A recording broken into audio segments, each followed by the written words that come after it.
Et oui, il neige.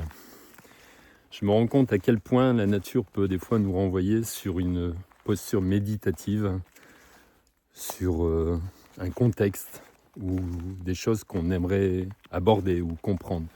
Et notamment, très récemment, suite aux vidéos que j'ai pu envoyer sur l'amour, 2 personnes m'ont envoyé des messages en me disant « c'est bien beau, mais ok, mais comment fait-on pour être certain du choix que l'on fait ?»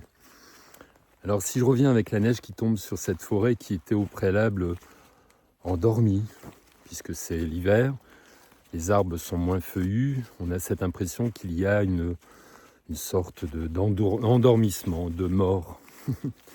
Et la neige vient amener cette nuance différente, un peu comme si elle a ramené un peu de douceur, un peu plus de profondeur, puisque grâce à la neige, ça permet de voir des nuances plus grandes, des variations de couleurs qui augmentent.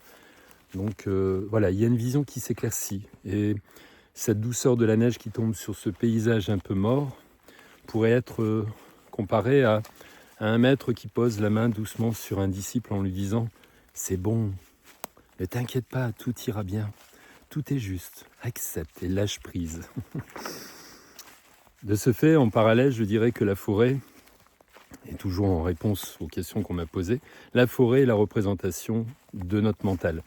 C'est la mort, c'est quelque chose qui est endormi, mais qui est mort, qui n'a plus lieu d'intérêt d'être pris en considération. Et la neige est cette conscience, cette intuitivité qui vient se poser sur notre mental en disant « c'est bon, ne t'inquiète pas, tout ira bien, ne lâche prise ». Et tant qu'on n'aura pas cette capacité à distinguer cette mouvance mentale nous instrumentant à chaque fois dans la relation à l'autre, qui est étroitement liée à notre passé, nous serons cycliquement toujours à reproduire les mêmes erreurs, les mêmes contextes relationnels et bien sûr des méandres et des conflits et tout bazar. Donc, pour répondre à vos questions, comment faire ? C'est d'être au plus proche de votre intuitivité, plus proche de ce que vous ressentez. Et je vais essayer de faire d'autres vidéos autour de ça, puisque c'est assez complexe de pouvoir comprendre le mental, de le distinguer de l'élan du cœur. À tout à l'heure.